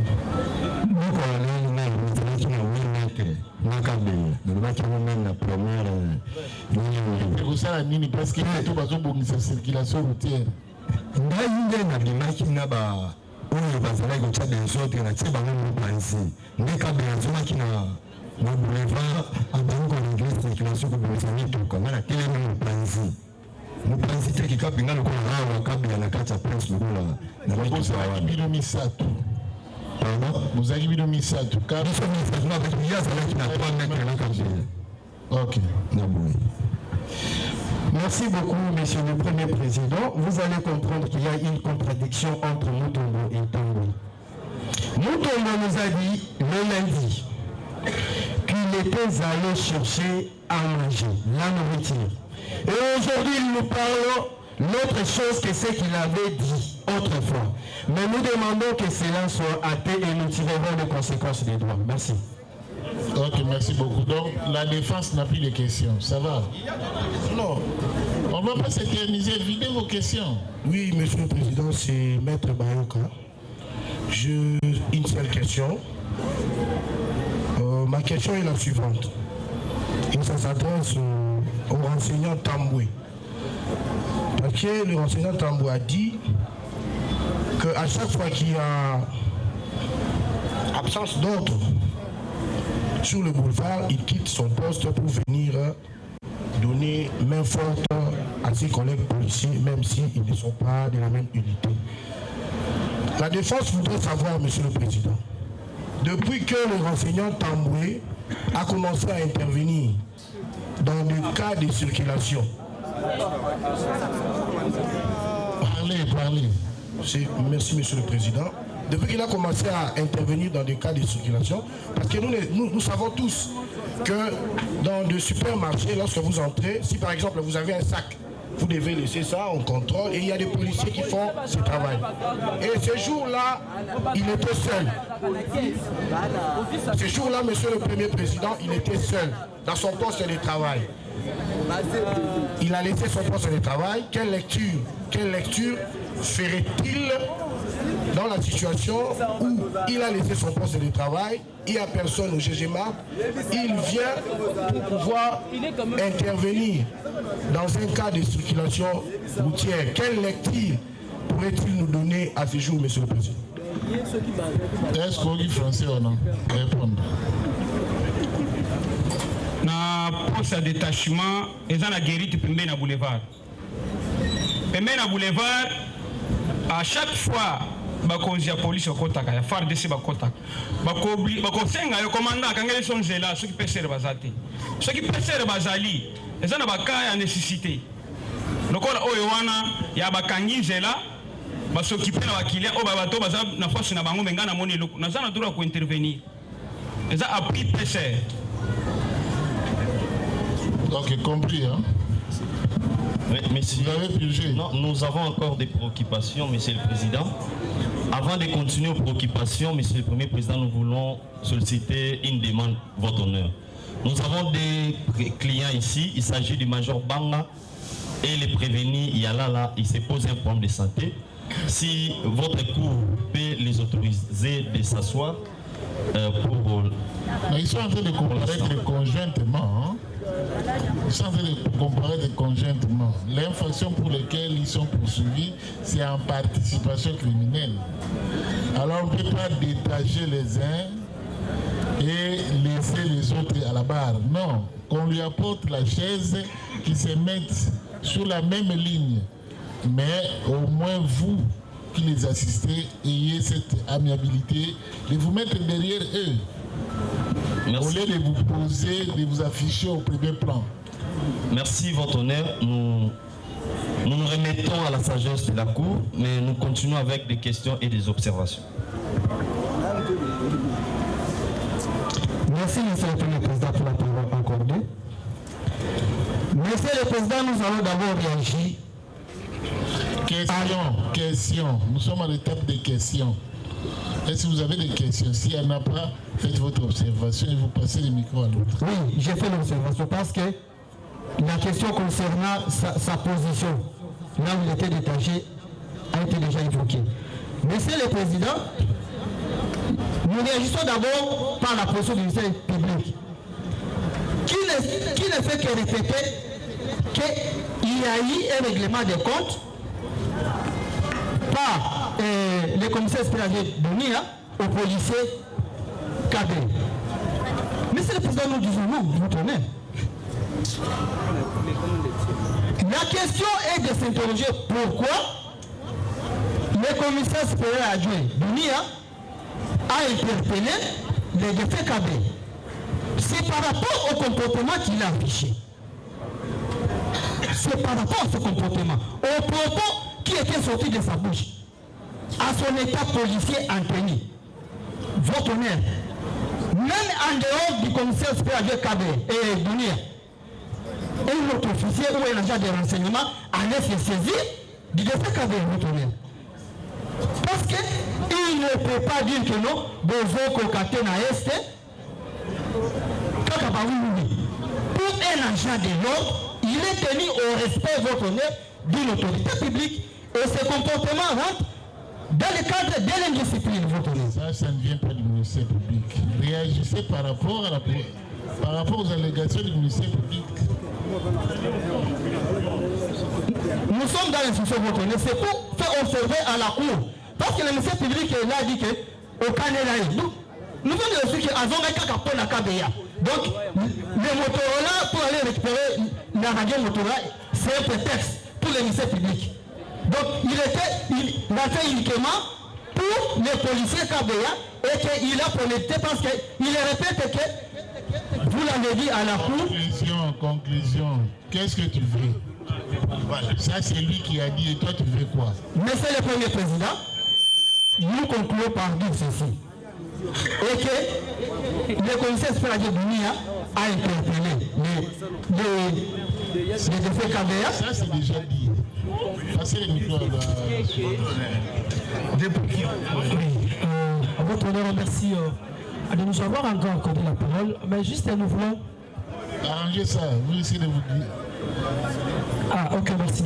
Oui. Non, juste nous sommes toujours dans la contradiction qui existe entre les deux renseignants. Parce que le lundi, votre honneur, le premier enseignant a renseigné à la cour de dire que lorsque le corps... Là, vous revenez, maître, adopter une stratégie de défense intelligente.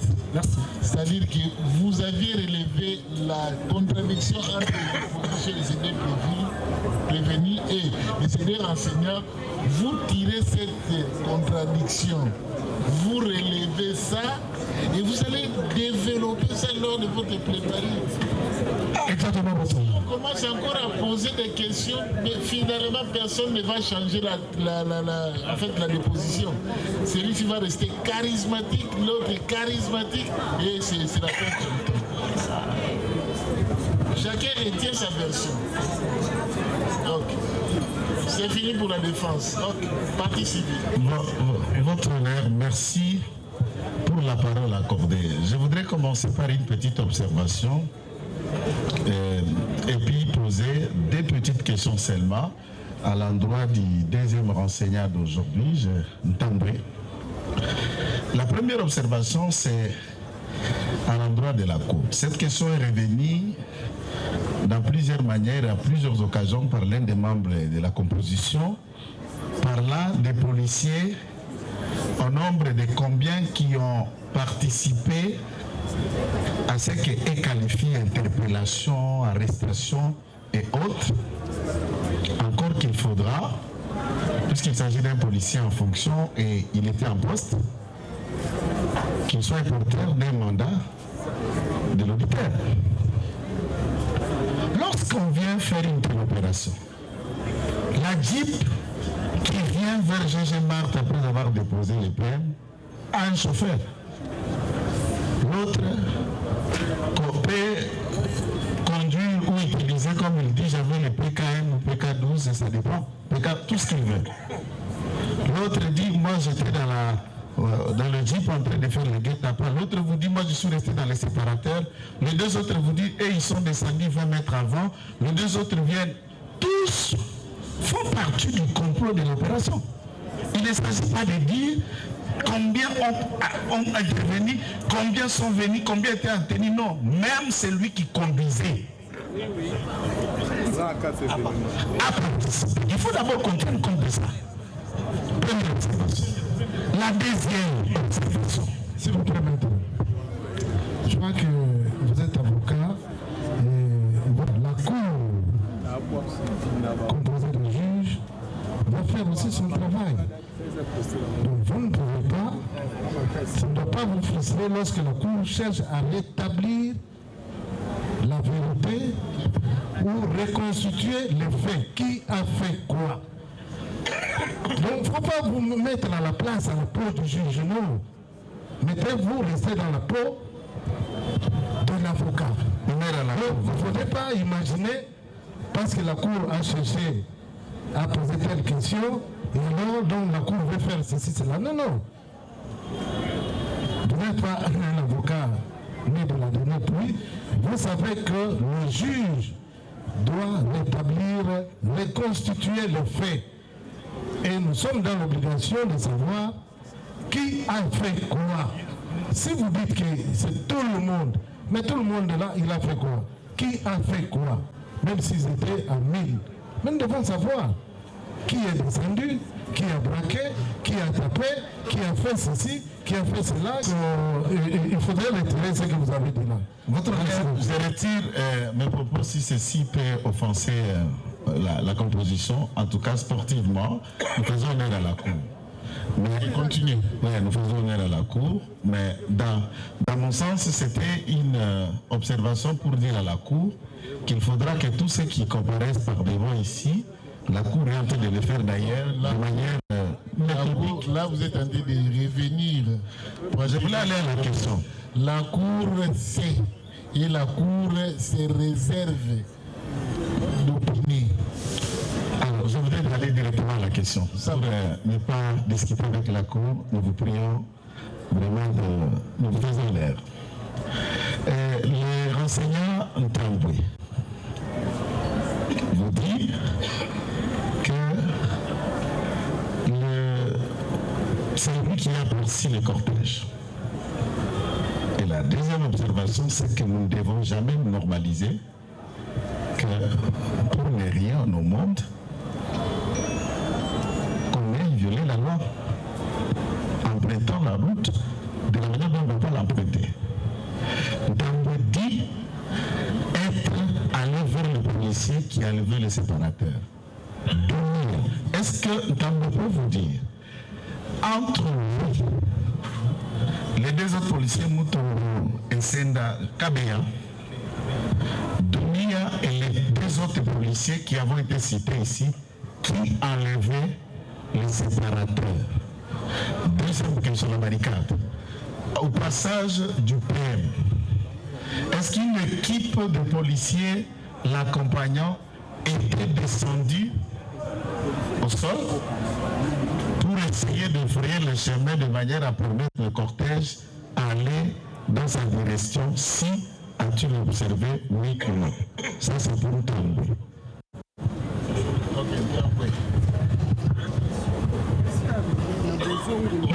Question on a posé. Quand le Premier ministre Azoleka, banani bakitaki na se, obido monaki, nanga mona bango, pour na kofungula barrière, afin que le Premier ministre aleka. Mon colonel, Kokota Nanga Angela, ezaki juste intervention pour na kofungula nzela na baninga. Pourtant na lobi na bango ke ba cortège. Na mi longola kite. Na mi pesa ki bango benga mabende to komi longola batomi to kokota nani abenda ki libende. Bango pesa ezaki mutongo. Po basima ki bundu libende bui. Oya na ya barricade. Donia bendi yango bui. Nani afungula ki barricade, nani alongola ki libende. Mes respects, mon colonel. Je pense que Nalobaki Yango lundi.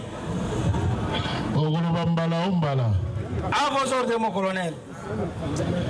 Lundi, Nalobaki Boy. Soki embouteillage ezali, tokitaka na se. La tribu moté. Question Moukoussé. Français Moukoussé, réponse Moukoussé. Nani afungulaki barricade pour la kolekisa mutuka ya cortège ya premier ministre. Ngai moko moko nazalaki na se. Na équipe na ngai. Na le deux rapproché parce que tu te rappelles. Est-ce que tu peux retenir que Yom te fungola qui barricade? Ou Simbina, quand on a fait le miwana, au fungoli libende wana nzile fungwa. Mon colonel, ngai na fungola qui peut barricade. Au fungola qui peut barricade. Le ligne au répondre wana ils ont convaincu. Mon colonel, bakanga qui. Donc c'est que au fungola qui yo mon côté bozala qui na batu mususu yo peut au concourir na ko fungola. À vos ordres, mon colonel. Ndenge wana. Donc greffier akomaki yo ozali moko ya batu oyo bafungolaki barricade. Ngai na belema na ngai tofungolaki barricade. Elema nini? Ok, tozalaki boya tenue civile nanu wana mibale bazalaki parce que ba barricade ezalaki boye. Batandaki combien de barricades? Comment bende boni? Si je m'abuse pas qu'on a 3 ou 4. 3 ou 4. Après bolongo ya moni. Bakangaki vraiment nzela kitambo bomi tukezo yate. Bakangi nzela. Ngai nazalaki. Deux éléments tenue civile bazalaki. Na élément moko anteni. Donc binomi satwa, binomi ne wana ndi bofumulu. Boye mo colonel. Gambo ya barrière nani afungola ki mabende bukanga kanzela. Mon colonel, nayebi ke mabende soki ekangama kinzela bongo, je pense baliwa lokotana ngai. Po koleka na bango bakutaki biso 3 personnes. Il fallait kita musu bayeta mbaki kokanga bakutaki biso de tokomi de 3e za l'écart baliwa kanga na ngai. Barricade ezaki bande moko ya sans unique bande moko soki ebele ezaki de. Pona mona ki e abendi akra e bende moko eleki abendi ami balé. Po de bande ezaki de mutombo. Mutombo wana ka be déjà azobunda ku tele semiti ko ezoluka ko kukota na nzela po bande nda cortège comme wapi wana cortège comme siko ya faible distance ya 60 mètres bo ezomona na c'est batelema kite baleka kimbala moko batelema kite na je ne crois pas que major ko kitanase namona ki ete wana tokolobisa bango na makasiti hein baza ba renseigner bazoloba oyo bango bamonaki oyo bango bayokaki tokoki kolobisa bango na makasiti. Ce qui peut aider à l'okuta, il faut qu'on démontre que la déclaration de Bango est à l'okuta, Bongo Koura et Bango Zba responsabilité. Oui. Mais, ton noté Ndenge Bango Balobi. Ndenge peut librement bien pour Bozoloba, ton noté Ndenge Bozoloba. Avocat Bazo Kabino, Bayebi, na droit, Ndenge Nitosa la rapport à la vérité. La technique est à mon camarade. Ça va? Ok. Votre honneur, parce que nous avons encore la parole, les partis civils constatent que le prévenu. Ok. Les partis civils constatent qu'à l'audience de ces jours, après comparution et déposition de renseignants, la partie prévenue tremble. La partie prévenue est en perte de vitesse aujourd'hui. Posez la question, maître. Nous continuons en disant ceci. Nous avons constaté de tremblements du côté. Non. C'est vous n'avez rien à dire. La question, je vais justement à la question. Je pose la question aux renseignants. Je pose la question aux renseignants. Je reviens à la question, s'il vous plaît. Je pose la question aux renseignants Kazadi. Je pose la question aux renseignants Kazadi, s'il vous plaît. Oui, Kazadi, Kazadi n'est pas la maître. Je pose la question aux renseignants Kazadi Tambo Félix. Est-ce qui t'es là? Le renseignement. Apparemment, la Cour a l'impression que c'est vous qui êtes le coordonnateur du collectif des partis civils. Exactement. Si vous pouvez vous coordonner, s'il vous plaît, soyez calme. De manière à gagner trop du temps. Si je confonds les noms, c'est pas un problème. Et c'est un problème. Ok, allez-y. Droit au billet. Question au renseignement. Votre honneur, je vais directement au premier enseignant qui avait comparé. La question est celle de savoir. Il vient de confirmer par devant votre cour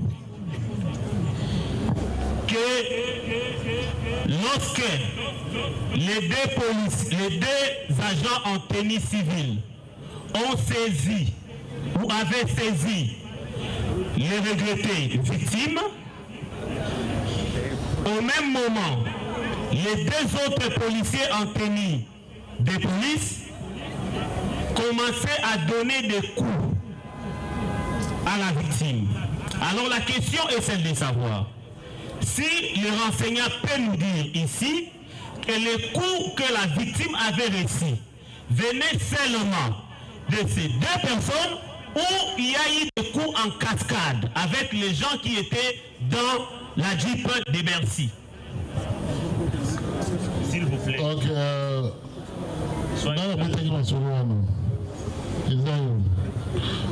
Mais quand vous confirmez la cour pour la deuxième fois, est-ce que Mowe Iwana babeta qui est et ce qui abeta maki na niveau nini?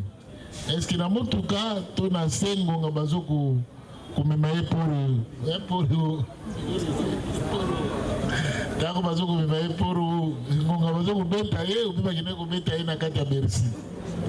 Mon colonel bakangi kabeya violemment bazokende na ye na kotindika na kobeta efe okomise na mutuka kobeta tokomi ovivre oyo ya likolo ya mutuka na départ bazobeta départ et d'autres eza bato na ngambu na kolongwa mutuka ezaki déjà bato ba cross d'armes po bakitaki mibale mais na mutuka ezaki sikoyo équipe de baoyo ngambu esali lokola soki on dirait DD ekomaki sikoyo bato obeta cross d'armes tobelelaki kutu soki otali bien ezaka mpe na re ya bana moto botika kobeta aza moninga na bino policier bozobetela ini aza moninga na bino policier na mipesaki na pli grade oyo nga namonaki mon major nayebi te eloko nini peser asali bokangi ye bongo ozosinyala ta biso awa sikoyo tokoloba nini mon major alobi na ngai te wana eza moma bazokende na ye major aotala exécution mission. Major akoti liboso to nsi kokota major akotaki liboso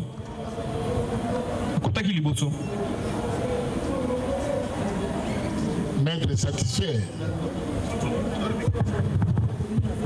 Oui, s'il vous plaît. Merci, votre honneur. À notre niveau, nous sommes satisfaits, mais à une seule observation, si la Cour nous permettra de le faire, qu'on nous permet au moins. Nous voulons, ça a été dit longtemps, et ce qui m'a poussé de faire cette observation, que ceci soit dit d'un défenseur militaire agréé et policier. Dire que tel que lui est là, comme policier, même s'il a fait le droit, il est agréé, n'importe quel autre policier peut venir l'appréhender de son poste de travail sans mandat, ni avis de recherche, ni titre, sans les injonctions d'un officier du ministère public dignement compétent. Ça, nous ne pouvons pas laisser passer de manière pédagogique. Ça ne s'enseigne pas comme ça en droit. Ouais. Ça, c'est un élément qui, si on laisse passer, les étudiants nous suivent, votre honneur. Ouais. Les jeunes qui veulent devenir avocats demain ou qui vous envient, mon colonel expérimenté juge qui vous envie, vous suivent et nous regardent, ça ne peut pas être passé. Pour poser des actes. Et c'est cela même la dernière question que je voulais terminer au dire enseignant. Ce qui vous pouvez permettre de dire à Lingala. Est-ce que Bamona qui bandeko o na bango bako sambawa baye balakisi mukanda neti mandat neti avis de recherche to base au bayaki nango mpo bazwa bandeko na bango wana de manière régulière conforme et légale soki bamonaki yango bakoka kolakisa mpo est-ce que bato wana bayaki kokanga Kabeya bayaki na document bango tomonaki bango bakosalaki pembe na moto te bayaki directement kona Kabeya bayaki teke baluka biso ke Kabeya bole mokalaki wana te mokanda moko te. Ok, satisfait. Satisfait, votre honneur. Ok, merci beaucoup. Non, c'est fini. Il y a une question. C'est pas encore fini. Est-ce que ntambo yo mutu fandaka na kini martu wana bozalaka batiaka bakamera libanda te?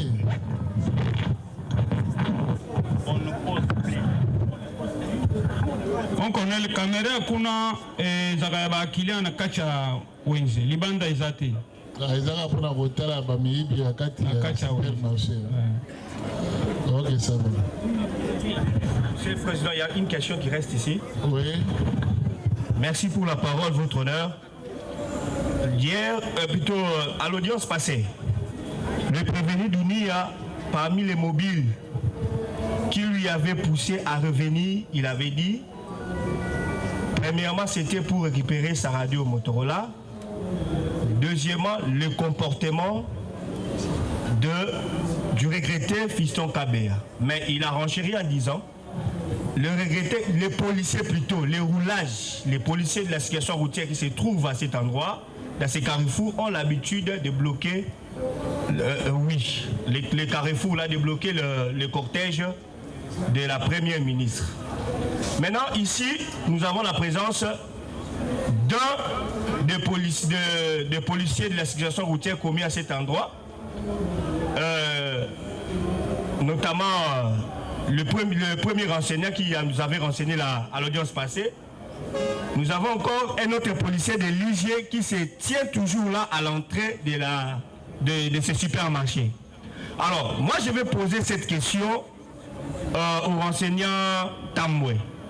Est-ce qu'une fois déjà, il a déjà vu, parce qu'il vient dans sa déposition, il a dit aussi que souvent il voit les cortèges passer aussi devant les supermarchés. Est-ce qu'une fois il a déjà vu un tel comportement venant du regretté fiston Kabeya, soit de son collègue dans ce carrefour? Est-ce que aussi au monde fiston Kabeya na moninga na yo kokanga boulevard?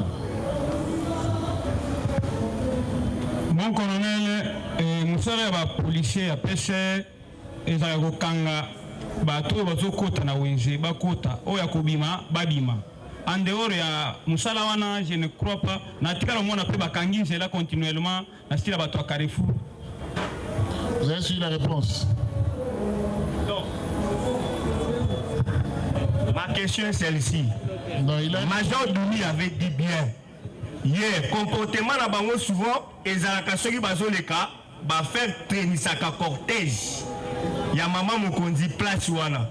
Maintenant, je pose la question en Tamboué. Si déjà besoin permettre pour créer cet incident de regretter Kabeya.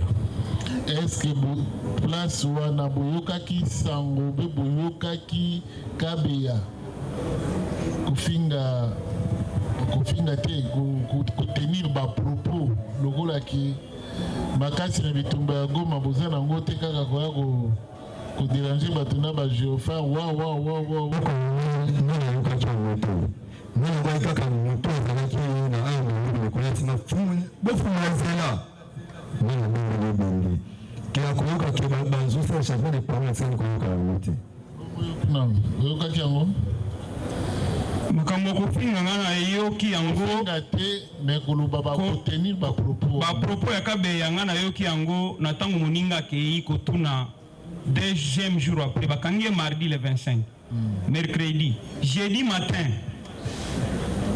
wana ye akei na résidence ya premier ministre ake se renseigner wapi bamemaki Kabeya po depuis mardi mercredi ngai nakotaki ipekini na luka na babonoko aza te.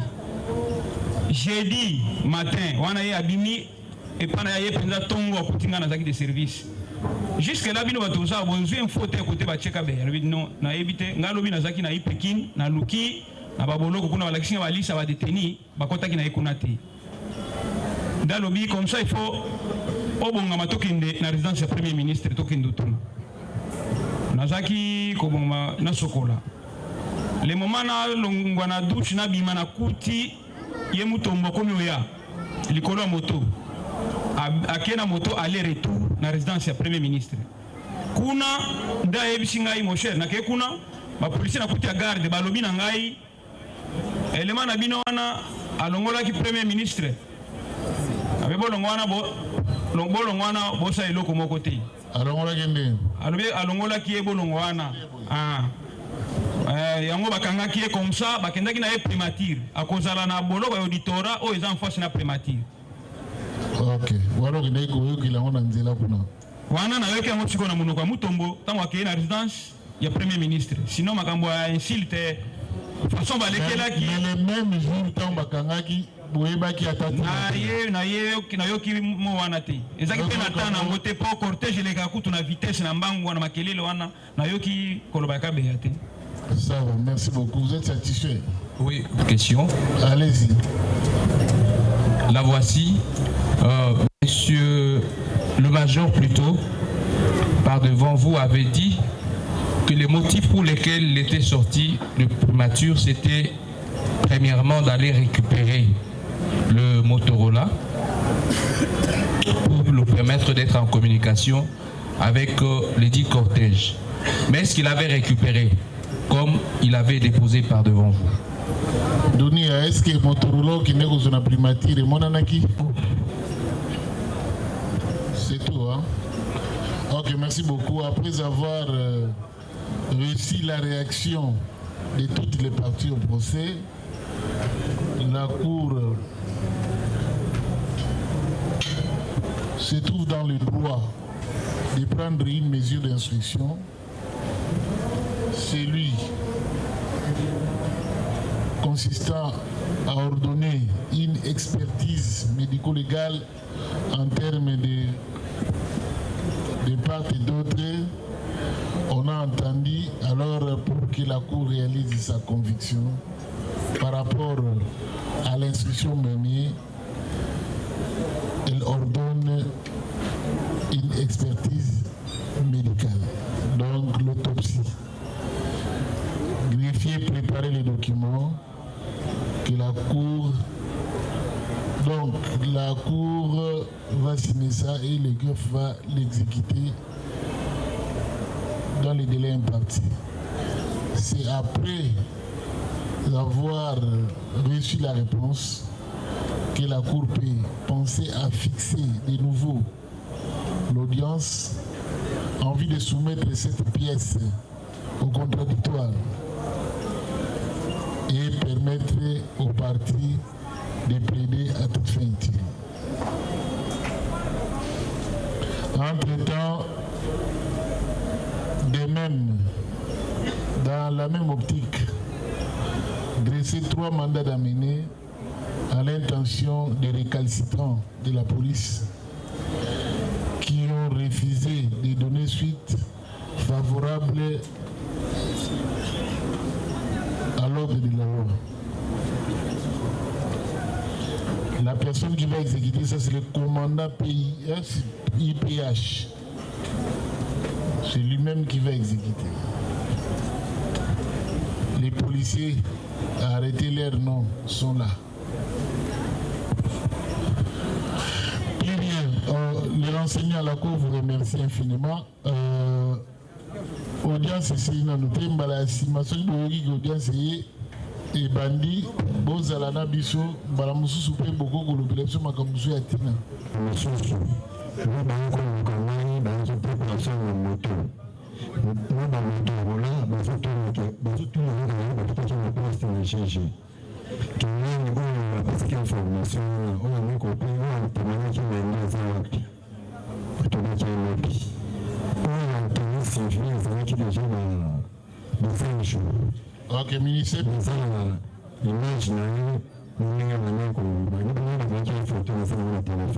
au le parquet auditorat militaire, au ça la plainte contre l'inconnu, le ministère public de Holanda a une disposition sécuritaire pour nous battre là.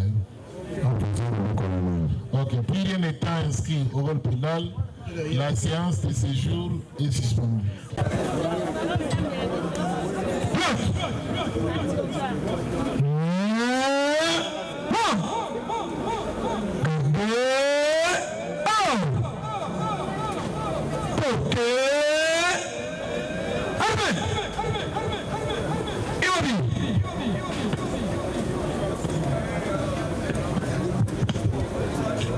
Le premier président de la communauté de Kinshasa Gombe, audience de séjour est suspendue.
Vamos